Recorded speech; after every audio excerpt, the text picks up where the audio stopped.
Mari kita lihat Matius pasal 11. Matius pasal 11 ayat 28. Dalam terjemahan Indonesia Modern Bible dikatakan demikian. Datanglah kepadaku kamu semua yang letih dan berbeban berat, dan aku akan memberikan perhentian kepadamu. Nah, Bapak Ibu Saudaraku terkasih dalam Tuhan, dalam kabar baik di malam hari ini, Bible mengajarkan kepada setiap kita bahwa ketenangan hanya bisa kita dapatkan di dalam Tuhan. Sama-sama katakan dengan saya, ketenangan. Aduh, belum semua saudara, jangan lemas-lemas. Ada 2.260 jiwa yang sudah bergabung. Ketenangan saya dapatkan hanya di dalam Tuhan. Amin. Ketenangan hanya bisa kita dapatkan di dalam Tuhan. Karena firman Tuhan dengan jelas berkata, hanya dekat Tuhan saja aku tenang. Hanya dekat Elohim saja jiwaku tenang. Daripadanya lah keselamatanku. Nah, saudaraku terkasih dalam Tuhan, ada banyak anak-anak Tuhan, ada banyak orang percaya, ada banyak pelayan Tuhan. Di hari-hari terakhir ini, coba-coba untuk mencari ketenangan di luar Tuhan. Coba-coba mencari kedamaian di luar firman Tuhan. Coba-coba untuk mencari kenyamanan di luar kebenaran firman Tuhan. Alhasil, mereka tidak mendapatkan ketenangan, tetapi mereka tetap mendapatkan kegundahan, kekosongan, kesedihan, kekecewaan, kepahitan, dan terus bertanya-tanya tentang problematika kehidupan ini. Kapan masalah saya kelar? Kapan urusan saya berakhir? Kapan sakit saya disembuhkan? Kapan rumah tangga saya dipulihkan? Kapan hutang piutang saya dilunasi? Kapan bisnis saya mulai bangkit kembali? Kapan, dan kapan? Dan ketika saudara dan saya menyadari Yesus tinggal di dalam hidup kita dan kita mulai menyadari Tuhan, aku nggak bisa apa-apa tanpa Tuhan. Aku butuh Tuhan dalam keseharian kehidupanku, dalam rumah tanggaku, dalam pelayananku, dalam bisnisku, dalam aku mengajar, dalam aku menjalani roda ekonomi kehidupan keluargaku. Aku butuh Tuhan. Aku tahu Tuhan tinggal di dalam hidupku. Karena tubuhku adalah bait Roh Kudus, tempat di mana Tuhan berdiam di dalamnya. Aku imani Tuhan, dekat dengan Engkau, diam di kakimu, aku akan tenang. Yang setuju katakan amin. Ada banyak orang bilang sama saya, Pastor Verona, saya sudah minum obat tidur, tapi saya nggak bisa tidur. Saya sudah minum obat penenang, 1 butir, 2 butir, 3 butir, tapi nggak bisa tenang. Saya memang jiwanya tenang, tubuhnya tenang, tapi jiwanya mikirin hal-hal yang belum tentu terjadi. Bukankah hari-hari ini banyak orang yang nggak bisa tidur karena jiwanya nggak tenang? Kalau jiwanya nggak tenang, tubuhnya juga nggak tenang, saudara. Kita nggak bisa tidur. Matanya sih merem, tapi pikirannya terus jalan kemana-mana. Aduh, besok bayar hutang bagaimana ya? Aduh, besok masalah saya selesaiin gimana ya? Aduh, ini tagihan besok jatuh tempo bagaimana? Terus mikirin. Harusnya kita bisa tidur tenang di dalam anugerah Tuhan. Oleh karenanya Bible mengajarkan dan mencatat dengan jelas. Ketika saudara dan saya dekat dengan Tuhan, di dalam menyadari bahwa posisi kita ada di dalam Kristus, maka saudara akan mendapatkan ketenangan. Saudara, saya ngerti betul dalam menjalani hidup ini pasti ada masalah, pasti ada tantangan, pasti ada pergumulan, baik itu dalam pelayanan, baik itu dalam bisnis dagang usaha toko kita, baik dalam rumah tangga. Kita mikirin kapan ya saya hamil ya? Saya sudah menikah 1, 2, 3, 4, 5, 6, 7, 8, 9, 10, 15 tahun. Kenapa kandungan saya belum diberkati Tuhan ya? Dan lain sebagainya. Saudara semestinya harus tetap tenang dan percaya dan menyadari Yesus yang di dalamku, janji firman-Nya tidak akan pernah lalai dalam kehidupanku. Itu yang seharusnya kita sadari, kita bangkitkan, kita aktifkan, kita sadarkan diri kita sendiri. tanpa kita berusaha keras, tapi kita hanya menyadarkan diri kita sendiri. Hey, kita punya Tuhan yang besar, kita punya Yesus yang dahsyat, kita punya Tuhan yang setia, kita punya Tuhan yang tidak pernah lalai dengan firman dan janjinya. Come on, bangkitlah jiwaku. Sama seperti Daud mengingatkan dirinya sendiri, mengapa engkau tertekan, hai jiwaku? Berharaplah kepada Yahweh, berharaplah kepada Elohim. Posisi Daud memang dalam keadaan tidak enak, dalam tidak baik-baik saja. Tetapi Daud menyadari siapa Yahweh di dalam hidupnya, siapa Elohim bagi hidupnya. Dia adalah gembala yang baik. Sekalipun Daud melewati lembah kelam, gada dan tongkatnya itu yang menjadi penghiburannya. Saudara, malam hari ini lewat kabar baik ini, mari kita ingatkan diri kita. Mungkin ada di antara kita yang sedang sakit, tergeletak di rumah, sedang kena tumor, sedang punya miom, sedang punya kista. Mungkin oke lah, pergumulan kita bukan penyakit. Nggak punya uang, ekonomi lagi sulit, dagangan sepi, pelayanan sepi, dan lain sebagainya. Ingatkan dirimu bahwa Yesus tinggal dalam hidup kita. Dia bukan hanya tinggal dalam hidup kita, Dia berdaulat dan bertata atas seluruh aspek kehidupan kita.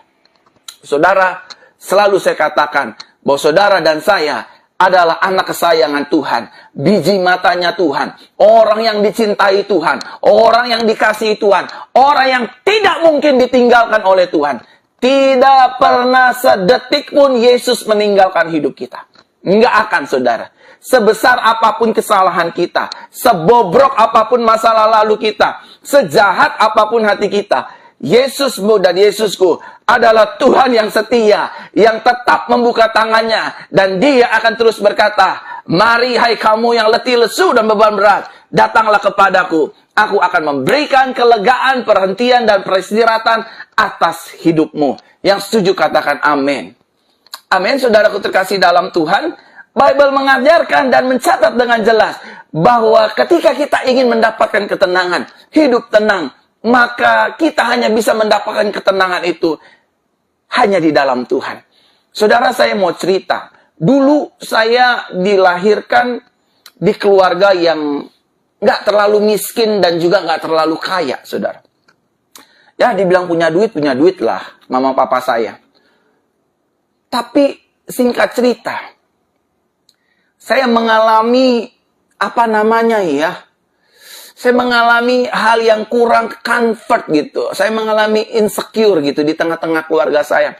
Saya kurang dapat perhatian dari orang tua, mama papa saya, sehingga pada akhirnya saya melarikan diri ke narkoba, saudara. Saya pikir dengan saya menggunakan narkoba, saya bisa tenang. Ternyata tidak tenang. Justru narkoba menjerat hidupku. Justru narkoba membelenggu hidupku. Aku bukan tambah tenang, tetapi aku semakin diperparah keadaannya. Dulu juga saya berpikir, mungkin dengan cara pacaran, melakukan seks di luar nikah, saya bisa tenang. Living together with my girlfriend, mungkin itu can make my life still calm gitu. Tenang, aman, damai. Ternyata enggak. Waktu saya melakukan living together, orang bilang kumpul kebo dengan perempuan yang bukan muhrimnya, dengan yang bukan orang yang sudah diberkati. Saya nggak dapatin ketenangan, saudara. Waktu Tuhan menjumpai saya, waktu Tuhan menjamah hati saya, dengan ayat yang sederhana, Mazmur 23, waktu itu saya bilang sama Tuhan, Tuhan, pertama kali saya sebut nama Tuhan, Tuhan, saya lelah, saya capek dengan hidup saya. Tiba-tiba leher saya digerakkan ke kanan dan melihat Bible. Lalu saya buka Mazmur pasal 23. Waktu itu, Tuhan adalah gembalaku. Yahweh adalah gembalaku. Takkan kekurangan aku. Ia membaringkan aku di padang yang berumput hijau. Ia menyegarkan jiwaku oleh karena namanya. Nangis, saudara. Nangis. Seperti ada yang dicabut dari hati saya. Seperti ada yang dilepaskan dari hidup saya. Oleh karenanya, kalau hari-hari ini saudara sedang tertekan, hari-hari ini saudara sedang stres, hari-hari ini saudara sedang sepertinya, wah nggak ada yang tolong saya, pastor, nggak ada yang bantu bayar hutang saya, sepertinya istri saya pun nggak ngertiin keadaan ekonomi saya, sepertinya anak-anak saya juga nggak peduli sama saya, sepertinya orang-orang pelayanan juga nggak peduli, pendeta saya nggak peduli, gembala saya nggak peduli. Tenang saudara, tenang, saudara masih memiliki Yesus. Ingatkan saja, sadarkan saja diri kita, I still have a Jesus in my life. Aku masih punya Yesus. Kalau aku punya Yesus, berarti aku bukan hanya memiliki keselamatan, tetapi tubuh, jiwa, rohku akan mendapatkan ketenangan. Nah, Yesus yang kita sembah bukan hanya memberikan hidup kita memiliki keselamatan kekal. Yesus yang saudara saya sembah, bukan hanya dia ingin memberikan keselamatan dari neraka dipindahkan ke surga.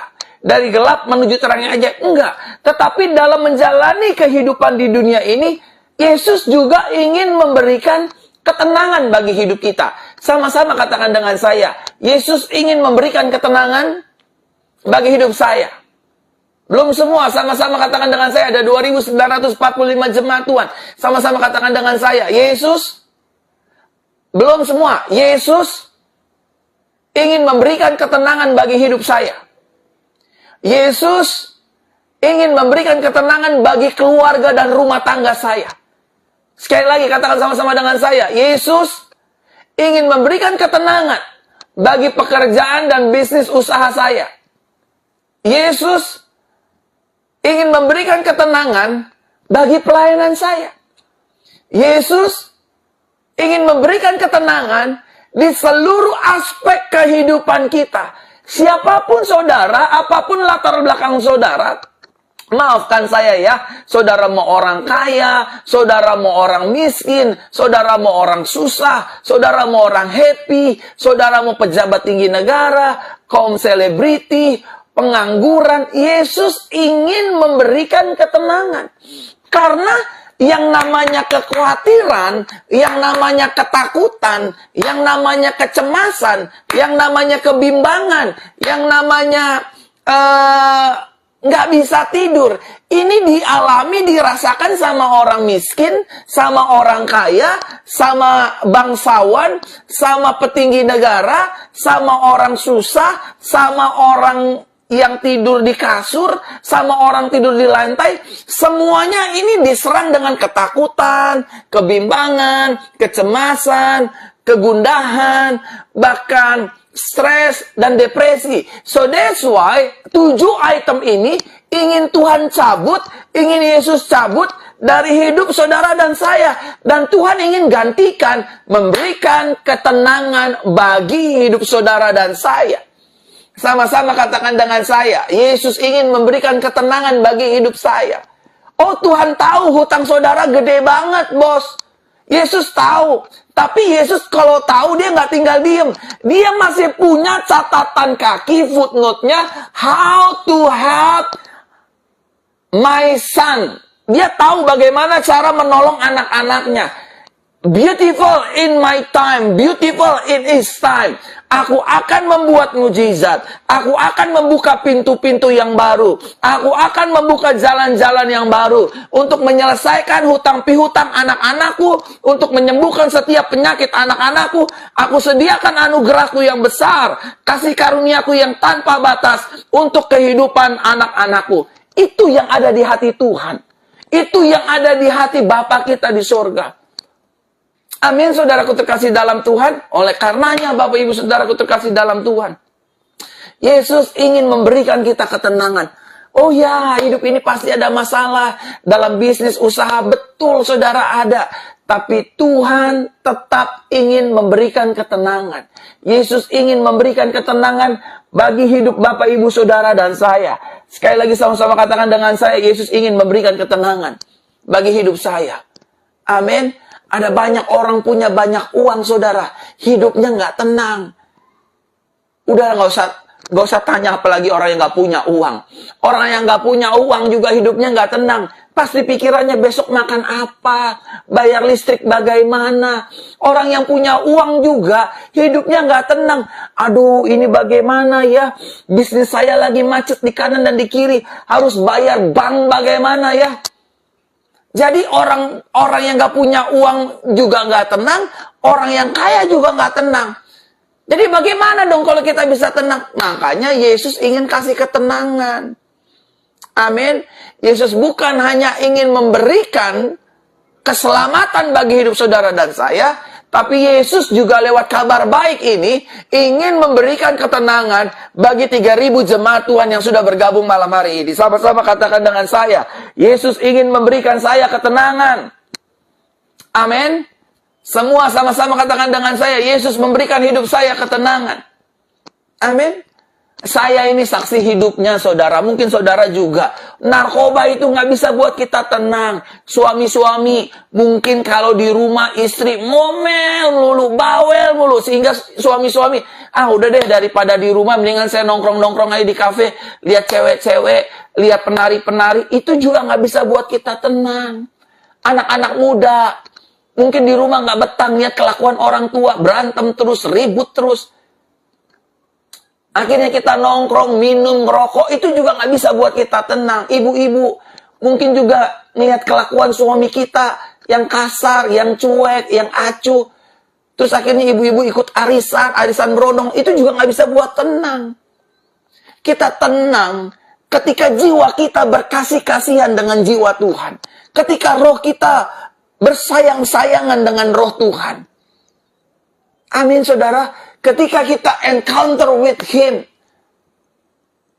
dengan segala situasi, saudara akan mendapatkan ketenangan. Kalau saudara tanya, ya Pastor Verona sih enak nggak ngerasain, khawatir. Enggak, saudara, saya nggak mau khawatir. Saya tadi baru pulang dari rumah, dari gereja, saudara. Kita sedang mempersiapkan ibadah pembukaan tatap muka tanggal 15, 16, 17 April. Masih sudah 80% sih kita siapkan. Tapi masih ada kurang di kanan dan di kiri. Tapi saya, gimana ya, saya pikir, ini kan bukan gereja saya, ini kan gerejanya Tuhan. Ini kan bukan pelayanan saya, ini pelayanannya Tuhan. Jadi ngapain mesti saya khawatir? Ngapain saya mesti bimbang? Ngapain saya mesti takut? Saya harus ingatkan diri saya. I have a great God. The name is Jesus Christ. Aku punya Tuhan yang besar, namanya Yesus Kristus.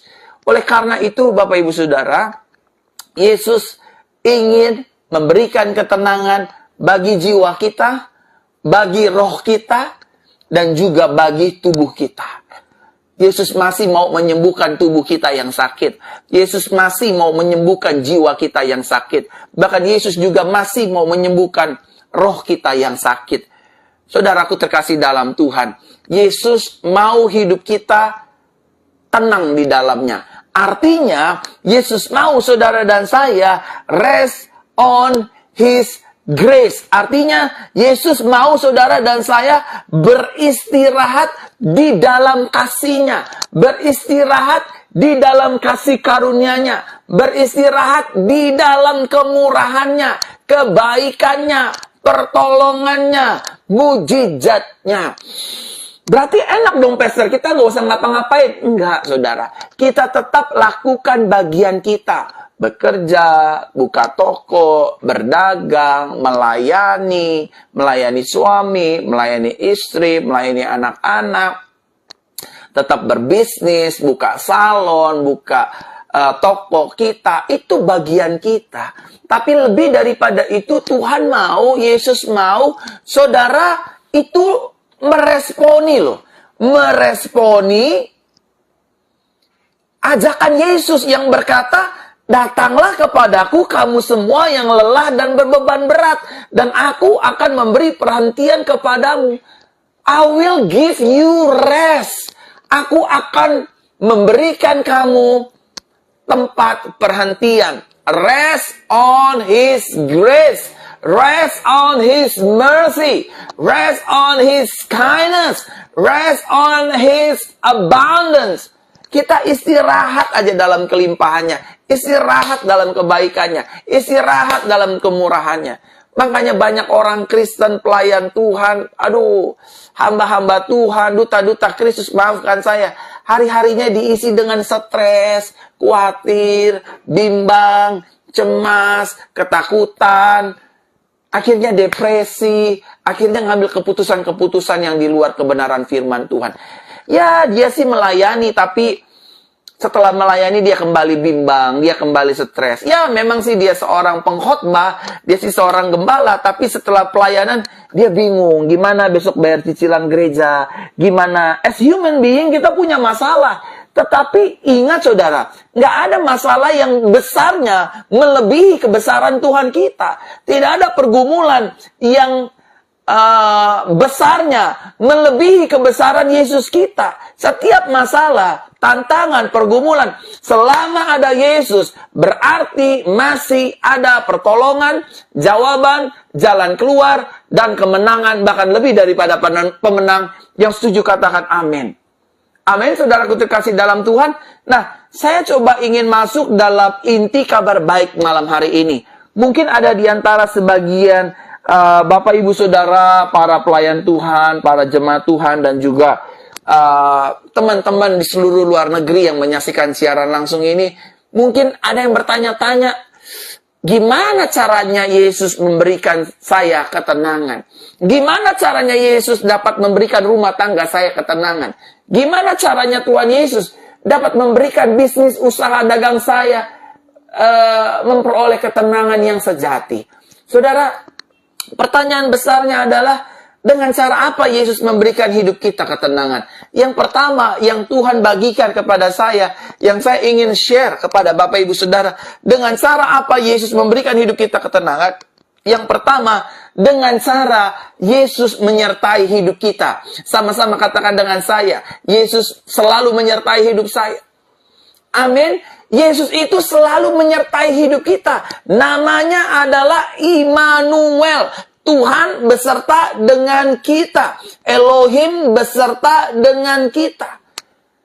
Cara yang pertama Yesus memberikan ketenangan lewat ibadah kabar baik ini. Yesus itu menyertai hidup Bapak, Ibu, Saudara, dan saya loh. Bukan cuma pendeta yang disertai Tuhan. Bukan cuma Musa yang disertai Yahweh. Bukan sekedar Yosua, Abraham. Enggak. Saudara itu juga disertai Tuhan. Cuma sayang, seringkali kita fokusnya sama masalah. Kita fokusnya sama hutang. Kita fokusnya sama penyakit. Kita fokusnya sama masalah. Coba sadarin deh. Iya. Kalau saya bisa ada sampai hari ini, masih bekerja, masih bisnis, masih melayani, masih bisa lihat anak, istri, suami, cucu-cucu. Itu semua karena Tuhan menyertai kita. Amin, saudara? Amin. Karena Tuhan menyertai kita, kita tenang, saudara. Selalu saya katakan, setiap kita pasti punya masalah. Tapi jangan fokus sama masalah. Karena yang pertama, Yesus menyertai hidup kita. Kalau hidup kita disertai oleh Yesus, masalah boleh ada, tantangan boleh ada, pergumulan boleh ada, hal-hal yang menekan hidup kita boleh terjadi. Tetapi ingatlah, Yesus berkata, segala kuasa di sorga, di bumi, dan di bawah bumi telah diserahkan Bapa ke dalam tanganku. Aku berdaulat atas seluruh alam ini. Makanya Yesus berkata ketika ada badai mengamuk di danau. Yesus berkata, diam, tenanglah. Maka badai dan danau itu menjadi sangat teduh sekali. Sampai murid-muridnya berkata, siapakah gerangan manusia ini? Sehingga alam pun taat kepadanya. Tenang, saudara. Kalau Yesus yang sertai hidup kita, rumah tangga kita akan tenang. Kalau Yesus yang sertai hidup kita, keluarga kita akan tenang. Kalau Yesus yang menyertai pelayanan kita akan menjadi tenang. Kalau Yesus yang menyertai seluruh aspek hidup kita pun akan menjadi tenang. Satu kali, Bapak, Ibu, Saudara, murid-murid berkata kepada Yesus, Guru, suruh semua orang yang mengikuti kita ini pulanglah. Karena di daerah ini tidak ada makanan. Lalu Yesus dengan tenangnya berkata, kamu yang harus kasih mereka makan. Ya, tapi kita, we don't have anything. Kita nggak punya apa-apa. Yesus bilang, kamu yang harus kasih mereka makan. Tahu nggak, saudaraku terkasih dalam Tuhan? Yesus tanya sama salah satu muridnya, apa yang ada padamu? 5 roti, 2 ekor ikan, saudara. Bawa kemari. Saudara, 5.000 laki-laki makan kenyang, sisa 12 bakul. Bayangkan, saudara. Pak, kebetulan kali itu Pastor Verona Yesus buat begitu. Satu kali Yesus diikuti 4.000 orang. Sama persis ceritanya dengan 5.000 orang. Cuman bedanya ini rotinya ada 7 dan beberapa roti. Beberapa ikan. Pokoknya kalau hidup kita disertai Tuhan, nggak mungkin kita kelaparan. Nggak mungkin kita kelaparan. Kalau rumah tangga kita disertai Tuhan, nggak mungkin kita hidup dalam perjinahan. Nggak mungkin. Suami selingkuhin istri, istri selingkuhin suami, itu nggak mungkin. Karena Tuhan yang berjalan di depan hidup kita. Tahukah siapa itu Tuhan? Tuhan adalah terang firman Tuhan. The light of the world. Terang firman. Firmanmu adalah pelita bagi kakiku dan terang bagi jalan-jalanku. Jadi kita bisa ngebedain, oh ini uang saya, ini uang gereja. Oh ini uang perusahaan saya, ini uang saya pribadi. Oh ini istri saya, ini perempuan tetangga saya. Saya nggak boleh nakal sama ini, karena saya punya istri. Oh saya nggak bisa ambil uang gereja, karena ini bukan uang saya, ini uang Tuhan, uang jemaat. Kalau Tuhan yang menyertai kita, orang mau jelekin kita, orang mau rendahin kita, orang mau fitnah kita, orang ingin hancurin reputasi kita, nggak akan pernah bisa, saudara. Karena Yesusmu dan Yesusku adalah Tuhan yang besar, Tuhan yang berkuasa, Tuhan di atas segala Tuhan, Tuhan yang baginya jika dia berkehendak dan berdaulat, maka kehendak dan daulatnya harus terjadi. Yang setuju katakan amin, saudaraku terkasih dalam Tuhan. Yang kedua, dengan cara apa Yesus memberikan hidup kita ketenangan? Yang pertama tadi dengan cara Yesus menyertai hidup kita. Yang kedua, dengan cara Yesus memelihara kehidupan kita. Sama-sama katakan dengan saya, Yesus memelihara hidup saya. Belum semua, sama-sama katakan dengan saya, Yesus memelihara hidup kita. Saudara baca baik-baik Bible. Semenjak Simon Petrus dipanggil Yesus dari penjala ikan menjadi penjala manusia. Bahkan ketika Petrus mengkhianati Yesus. Kamu muridnya ya? Bukan. Kamu pengikutnya? Bukan. Oh iya, bahasamu sama seperti Yesus. Demi Tuhan aku gak kenal Yesus. Bahkan dikutuki Yesus. Saudara, normalnya ini Petrus udah terkutuk dan jadi batu, saudara. Bahkan Petrus kembali lagi dari penjala manusia menjadi penjala ikan. Memprovokasi 10 murid lainnya. Petrus, you mau kemana? Udahlah, aku mau jadi nelayan lagi, mau nangkap ikan. Setelah Yesus mati ya. Murid-murid stres, murid-murid galau. Tetapi Yesus adalah Yesus yang penuh kasih. Penuh anugerah, penuh pengampunan. Dia samperi Petrus, saudara. Dia datangi ke 10 murid plus Petrus jadi 11. Karena yang satu udah mati, toh. Dari jauh Yesus bilang, "Oh anak-anak, adakah lauk pauk?" Nggak ada yang ngenalin, cuman Yohanes yang dikasih Yesus mengenali. Itu guru. Lalu Petrus loncat dari perahunya. Dan saudara, tahukah apa yang terjadi? Yesus memelihara hidup Simon Petrus dengan ikan-ikan yang pertama, yang perahu hampir tenggelam. Yesus yang sama, tempat yang berbeda. Pribadi yang sama Simon Petrus, dengan situasi yang berbeda. Yesus memberikan sejumlah banyak ikan, 135 atau 153 gitu. Ikan yang mereka tangkap. Lalu semuanya takut untuk menegur Yesus. Tapi Yesus penuh dengan belas kasihan. Dia memelihara hidup kita. Dengan cara apa hidup kita dibuat tenang? Dengan cara Ia memelihara kehidupan kita. Sama-sama katakan dengan saya, Yesus pelihara hidup saya. Bapak Ibu yang saya hormati, teman-teman Facebook yang saya kasihi, yang saya cintai. Saya mengerti betul dalam menjalani hidup ini. Tagihan demi tagihan. Itu banyak sekali. Bayar rumah, kontrakan, tagihan pegawai, uang sekolah anak, pulsa, bensin, uang makan, uang nongkrong, belanja, uang listrik, uang air, uang apapun, pokoknya uang dalam hidup ini. Tapi Yesus berkata kepada murid-muridnya, kalau Bapamu saja yang jahat tahu memberikan apa yang terbaik bagi anak-anaknya, apalagi Bapamu yang di sorga, namanya Yahweh. Dia pasti memberikan jauh lebih baik dari bapak-bapak kita yang ada di dunia. Amin. Dia nggak akan tinggalin kita, saudara. Dia nggak akan tinggalin kita. Saya bersaksi, saudara, saya punya putri namanya Lovely Tehila.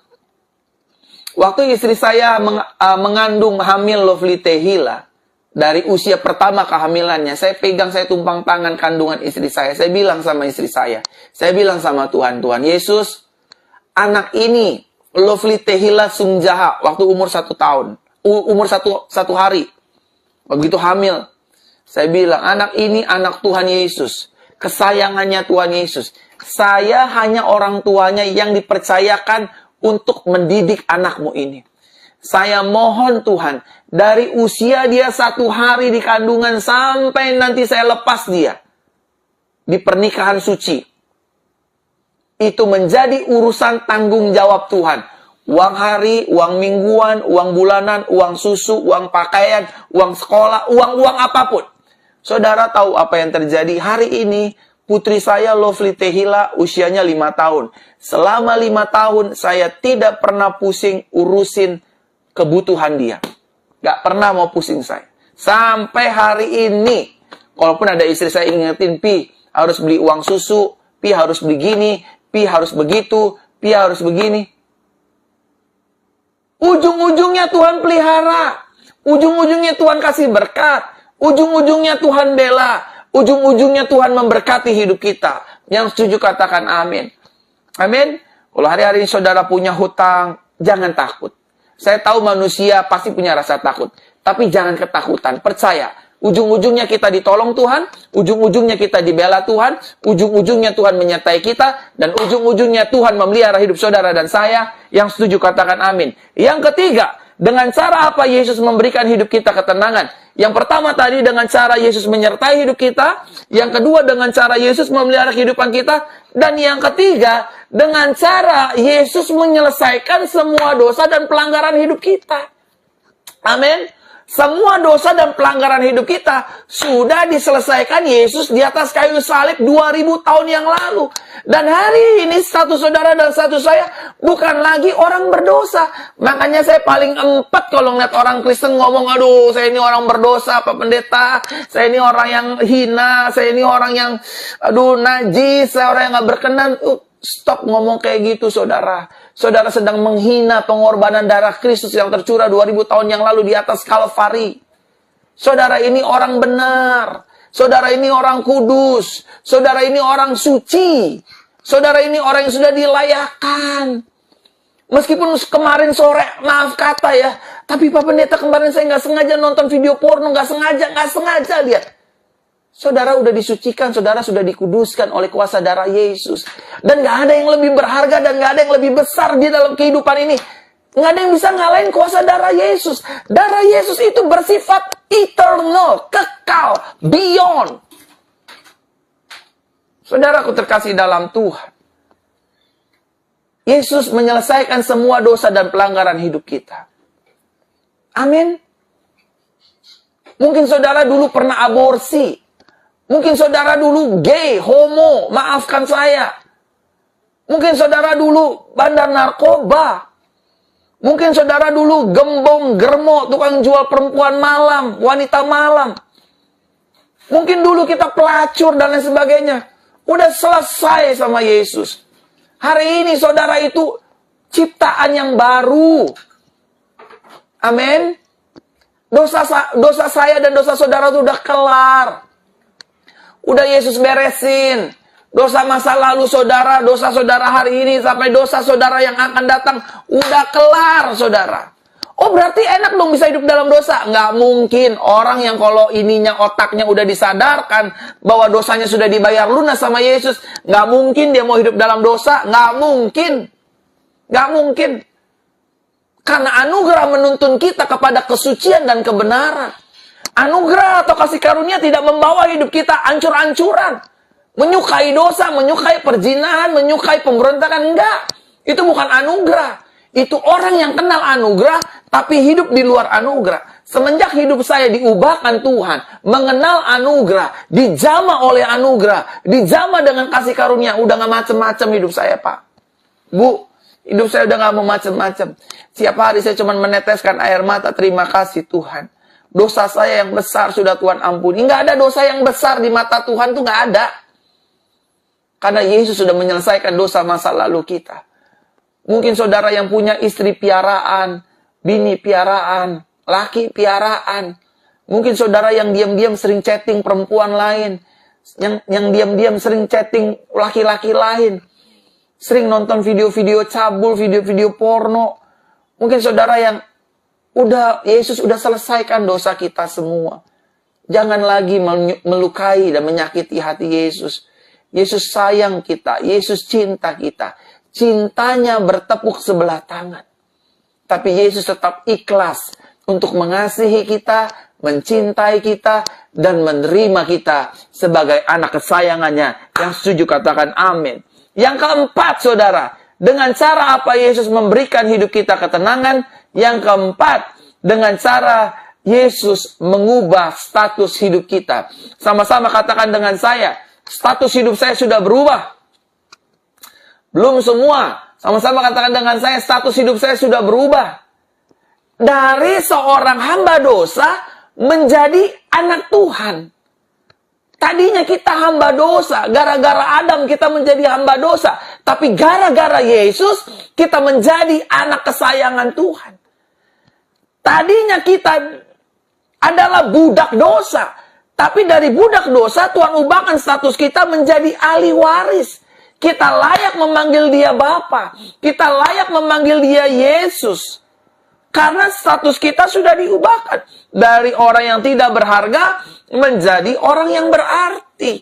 Saudara ini status hidupnya sudah bukan lagi orang berdosa. Saudara adalah orang benar, orang suci, orang mulia. Tapi bukan karena usaha kita, tetapi karena pengorbanan kuasa darah Yesus. Amin. 3.150 orang yang menyaksikan siaran langsung ini, dengar baik-baik. Tuhan sudah mengubah status hidup kita. Dia memberikan ketenangan bagi hidup kita. Karena dia sudah mengubah status hidup kita. Wah, pastor, dulu kan dia homo tuh. Dulu kan dia pelacur tuh. Dulu kan dia mantan narkoba tuh. Dulu dia kan gembong tuh. Ya kan dulu. Itu kan dulu. Emang kita hidup dulu-dulu mulu. Orang kalau naik mobil aja kebanyakan lihat spion belakang, ketabrakan, saudara. Fokus, saudara. Orang kalau nyetir mobil tuh fokus ke depan, bukan lihat spion belakang.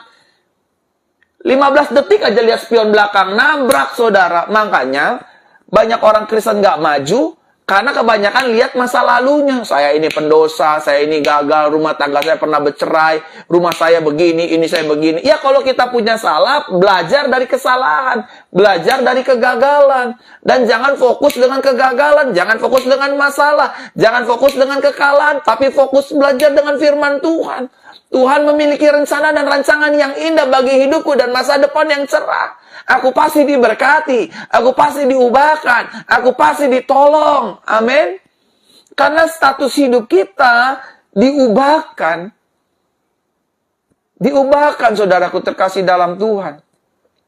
Saya juga tadinya hidupnya ancur-ancuran, saudara. Hidup saya ancur-ancuran tadinya. Tapi karena kemurahan Tuhan, karena kasih karunia Tuhan, saya diubahkan. Kalau ada orang yang ngomong, dulu Pastor Verona tuh nakal, suka berantem, suka berkelahi, suka pukul-pukulan. Ya kan dulu. Semenjak saya di dalam Kristus, saya kan ciptaan yang baru. Yang lama sudah berlalu. Ngapain kita pusing dengan masa lalu kita, Bapak Ibu? Amin. Udah gak usah pusing sama masa lalu kita. Bener, masa lalu kita dulu kita wanita malam, bener. Kita gak pungkiri kok, kita gak pernah sangkali kok. Bener, dulunya kita suka pakai narkoba, bener. Dulunya kita sering pergi ke dukun, bener. Dulunya kita sering aborsi, hamil di luar nikah, bener. Kita nggak bisa nyangkal kok itu kecacatan dan keburukan hidup kita. Tapi karena Yesus memberikan kita ketenangan dengan cara mengubah status hidup kita. Kita jadi tenang, hidup jadi enteng. Masa lalu kita biarlah masa lalu. Ada seorang selebriti Indonesia namanya Inul Daratista. Dia punya hit single judulnya Masa Lalu, Biarlah Masa Lalu. Lagunya cukup terkenal. Masa lalu, biarlah masa lalu. Gitu kira-kira liriknya. Amin. Nggak usah ingat-ingat masa lalu. Status hidup kita sudah diubahkan, Bu. Kesalahan suami kita masa lalu jangan diingat-ingat. Ya Pak, dia selingkuh Pak sama pacarnya Pak. Kapan kejadiannya? Ya, udah lama sih tahun 72. Sekarang tahun 2022. Jangan ingat-ingat kesalahan suamimu. Itu kesalahan tahun 72. Ngapain dibawa-bawa ke tempat tidur sampai tahun 2022, Bu? Ngapain? Capek-capekin otak, capek-capekin hati, capek-capekin pikiran. Aduh. Jangan, saudara. Amin. Masa lalu biarlah masa lalu. Setiap orang punya masa lalu. Amin. Kalau kata ada istilah pepatah, tak ada gading yang tak retak, saudara. Nggak ada gading yang tak retak. Amin. Tetapi puji Tuhan, Yesus yang kita sembah, Yesus yang kita layani, Yesus yang kita percayai. Bukanlah Yesus yang melihat masa lalu kita. Yesus nggak peduli masa lalu kita mau kayak hancur, kayak apa. Nggak peduli. Nggak peduli, Yesus nggak peduli. Tuhan nggak peduli masa lalu kita. Siapa sih Raja Saul, saudara? Raja Saul itu orang penakut. Tapi Tuhan nggak peduli masa lalunya. Dipilih tuh jadi Raja Israel. Siapa sih Musa? Musa tuh orang yang patah lidah, yang gagap lidah. Tapi nggak peduli Tuhan. Yahweh nggak peduli, dia mau pakai itu Musa. Siapa sih Yosua? Yosua cuman bujang, cuman pembantu, cuman jongos, cuman babunya Musa. Tapi Yahweh nggak peduli. Yahweh mau pakai orang. Kalau Tuhan mau pakai hidup kita, Tuhan ingin memberkati hidup kita. Tuhan ingin mengangkat hidup kita. Tuhan ingin membuat kita kaya. Tuhan ingin membuat kita berhasil. Nggak peduli latar belakang kita mau kayak hancur kayak gimana. Di tangan Tuhan, yang hancur dibuat Tuhan menjadi berarti. Yang tidak berarti dibuatnya menjadi berarti. Yang setuju katakan amin. Dan yang kelima, yang terakhir Bapak Ibu Saudara. Dengan cara apa Yesus memberikan hidup kita ketenangan? Yang kelima, dengan cara Yesus menyediakan anugerah kekal bagi hidup kita. Sama-sama katakan dengan saya, hidup saya. 3.139 jemaat Tuhan, sama-sama katakan dengan saya, hidup saya disediakan anugerah kekal. Keluarga saya disediakan anugerah kekal. Rumah tangga saya disediakan anugerah kekal. Amin. Tuhan menyediakan anugerah kekal. Apa artinya? Artinya adalah Yesus pasti akan menolong kita. Yesus pasti akan membela kita. Yesus pasti akan mengampuni kita. Yesus pasti akan membarui hidup kita setiap hari. Renewing mind, changing mind, metanoia. Anugerah kekal Yesus sediakan. Saya selalu bilang di sosial media saya, di khotbah-khotbah saya, sebesar apapun dosamu, Yesusmu jauh lebih besar. Sebesar apapun pelanggaranmu, cinta dan kasih Tuhan jauh lebih besar. Oh, berarti enak bikin dosa dong. Orang yang mengalami cinta Tuhan yang besar, orang yang mengalami kasih Yesus yang besar, dia bukan hanya nggak tertarik sama dosa, tapi dia akan berkata, I don't care about sin. Aku nggak peduli sama dosa. Nggak ada urusannya sama aku. Dosa itu urusannya sama Tuhanku. Oke, kemarin aku gagal. Tapi anugerahnya mengangkat hidupku. Jadi kepala bukan ekor. Dan terus naik dan tidak pernah turun. Yang setuju katakan amin. Amin. Kiranya 5 poin ini menjadi berkat bagi jemaat-jemaat Tuhan.